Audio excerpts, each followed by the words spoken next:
Open new ಅಕೌಂಟನ್ನು click ಮಾಡಿ ಹಾಗೂ ಹೊರ ದೇಶಕ್ಕೆ ಟ್ಯಾಕ್ಸ್ ಪೇ ಮಾಡ್ತೀರಾ ಅನ್ನೋದಕ್ಕೆ ನೋ ಅಂತ ಕ್ಲಿಕ್ ಮಾಡಿ ಇಲ್ಲಿ ರೆಗ್ಯುಲರ್ ಅಕೌಂಟ್ ಅನ್ನು ಕ್ಲಿಕ್ ಮಾಡಬೇಕು.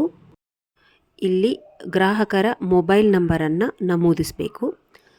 ಮೊಬೈಲ್ ನಂಬರ್ನ ನಮೂದಿಸಿದ ನಂತರ ಗ್ರಾಹಕರ ಮೊಬೈಲ್ ನಂಬರ್ ನಮೂದಿಸಿದ ನಂತರ ರೆಗ್ಯುಲರ್ ಸೇವಿಂಗ್ಸ್ ಅಕೌಂಟನ್ನು ಸೆಲೆಕ್ಟ್ ಮಾಡಿಕೊಂಡು ಕಂಟಿನ್ಯೂ ಕ್ಲಿಕ್ ಮಾಡಬೇಕು. ಗ್ರಾಹಕರ ಮೊಬೈಲ್ ಸಂಖ್ಯೆಗೆ OTP ಬರುತ್ತೆ, ಅದನ್ನು ಇಲ್ಲಿ ನಮೂದಿಸಿ ಸಬ್ಮಿಟ್ ಮಾಡಬೇಕು. ಸರಿಯಾದ OTPಯನ್ನು ನಮೂದಿಸಿದ ನಂತರ ಗ್ರಾಹಕರ ಆಧಾರ್ ಸಂಖ್ಯೆಯನ್ನು 2 ಬಾರಿ ಇಲ್ಲಿ ನಮೂದಿಸಬೇಕು. ಅಥವಾ ಈ ಮೇಲೆ ಕಾಣುವ ಸ್ಕ್ಯಾನ್ QR ಕೋಡನ್ನು ಕ್ಲಿಕ್ಕಿಸಿದ ನಂತರ ಆಧಾರ್ ಕಾರ್ಡಿನಲ್ಲಿ ಇರುವ QR ಕೋಡನ್ನು ಸ್ಕ್ಯಾನ್ ಮಾಡುವ ಮುಖಾಂತರವಾದರೂ ಆಧಾರ್ ಸಂಖ್ಯೆಯನ್ನು ಇಲ್ಲಿ ಭರ್ತಿ ಮಾಡಬಹುದು. ಆಧಾರನ್ನು ದೃಢೀಕರಿಸಲು ಸಿದ್ಧನಿದ್ದೇನೆ ಎಂದು ಕ್ಲಿಕ್ ಮಾಡಿ ಸಬ್ಮಿಟ್ ಮಾಡಿದ ನಂತರ ಇಲ್ಲಿ ಫಿಂಗರ್ ಪ್ರಿಂಟನ್ನು ಆಯ್ಕೆ ಮಾಡಿಕೊಳ್ಳಬೇಕು. 10 ಬೆರಳುಗಳಲ್ಲಿ ಯಾವುದಾದರೂ ಒಂದು ಬೆರಳನ್ನು ಬೆರಳಚ್ಚಿನ ದೃಢೀಕರಣಕ್ಕಾಗಿ ಉಪಯೋಗಿಸಬೇಕು. ಬೆರಳಚ್ಚು ಹೊಂದಿಕೆಯಾದಲ್ಲಿ ಗ್ರಾಹಕರ ಈ ಎಲ್ಲ ಮಾಹಿತಿಗಳನ್ನು ನೀಡಬೇಕು. ಗ್ರಾಹಕರ ತಾಯಿಯ ಹೆಸರು, ಗ್ರಾಹಕರು ಇಚ್ಛಿಸಿದಲ್ಲಿ ಅವರ ಇಮೇಲ್ ಐಡಿಯನ್ನು ಸಹ ಇಲ್ಲಿ ನಮೂದಿಸಿ ಸೇವ್ ಮಾಡಬೇಕು. ಮುಂದಿನ ಅಂಕಣ ಪ್ಯಾನ್ ಕಾರ್ಡ್ ಮತ್ತು ಫಾರಂ 60ಗೆ ಸಂಬಂಧಿಸಿದಂತಹದ್ದು.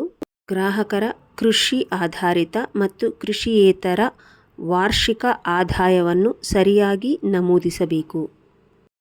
ವಿಳಾಸವನ್ನು ಕನ್ಫರ್ಮ್ ಮಾಡಿ ಸೇವ್ ಮಾಡಬೇಕು.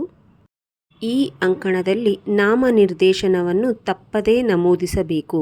ಯಾವುದೇ ಕಾರಣಕ್ಕೂ ನಾಮನಿರ್ದೇಶನವಿಲ್ಲದೆ ಖಾತೆಯನ್ನು ತೆರೆಯಬಾರದು. ನಾಮನಿರ್ದೇಶನಕ್ಕಾಗಿ ನಾಮನಿರ್ದೇಶಿತರ ಹೆಸರು, ಅವರ ಹುಟ್ಟಿದ ದಿನಾಂಕ ಹಾಗೂ ಅವರ ಅಡ್ರೆಸ್ ವಿಳಾಸ ಮಾತ್ರ ಬೇಕಾಗಿರುತ್ತದೆ. ನಾಮನಿರ್ದೇಶನವನ್ನು ಮಾಡಿ ಮುಂದಿನ ಅಂಕಣದಲ್ಲಿ ಗ್ರಾಹಕರ ಹೆಚ್ಚಿನ ಮಾಹಿತಿಯನ್ನು ನೀಡಬೇಕು. ಅವರ ಎಜುಕೇಷನ್, ವಾರ್ಷಿಕ ಆದಾಯ, ಇನ್ನಿತರೆ ಮಾಹಿತಿಯನ್ನು ನಮೂದಿಸಿ ಸೇವ್ ಮಾಡಬೇಕು. ಗ್ರಾಹಕರ ರಾಜಕೀಯ ಹಿನ್ನೆಲೆಯನ್ನು ಸಹ ಇಲ್ಲಿ ದೃಢೀಕರಣ ಮಾಡಬೇಕು. ಮುಂದಿನ ಅಂಕಣದಲ್ಲಿ ಆಧಾರ್ ಸೀಡಿಂಗನ್ನು ಸರಿಯಾದ ರೀತಿಯಲ್ಲಿ ಮಾಡಬೇಕು. ಎರಡನೆಯ ಆಯ್ಕೆ ಚೇಂಜ್ ದ DBT ಮ್ಯಾಪಿಂಗನ್ನು ಸೆಲೆಕ್ಟ್ ಮಾಡಿಕೊಂಡು ನಂತರ ವೆರಿಫೈಯನ್ನು ಕ್ಲಿಕ್ ಮಾಡಿದ ನಂತರ ಬೆರಳಚ್ಚನ್ನು ಕೇಳುತ್ತದೆ. ಗ್ರಾಹಕರ ಬೆರಳಚ್ಚನ್ನು ದೃಢೀಕರಿಸಿದಾಗ ಇನ್ ಕೇಸ್ ಬೇರೆ ಬ್ಯಾಂಕಿನಲ್ಲಿ ಆಧಾರ್ ಸೀಡ್ ಆಗಿದ್ದರೆ ಆ ಬ್ಯಾಂಕಿನ ಹೆಸರು ಇಲ್ಲಿ ಡಿಸ್ಪ್ಲೇ ಆಗುತ್ತೆ. ಇನಿಷಿಯಲ್ ಡೆಪಾಸಿಟ್ ಅಮೌಂಟ್ ಯಾವಾಗಲೂ 0 ಆಗಿರುತ್ತದೆ. ಎಲ್ಲ ಮಾಹಿತಿಯನ್ನು ನಮೂದಿಸಿದ ನಂತರ ಸೇವ್ ಮಾಡಿ ಕಂಟಿನ್ಯೂ ಕೊಟ್ಟಾಗ ನೀವು ನಮೂದಿಸಿದ ಹಾಗೂ ಆಧಾರ್ ಸರ್ವರಿಂದ ಫೆಚ್ ಆದಂತಹ ಮಾಹಿತಿ ಇಲ್ಲಿ ಡಿಸ್ಪ್ಲೇ ಆಗುತ್ತದೆ.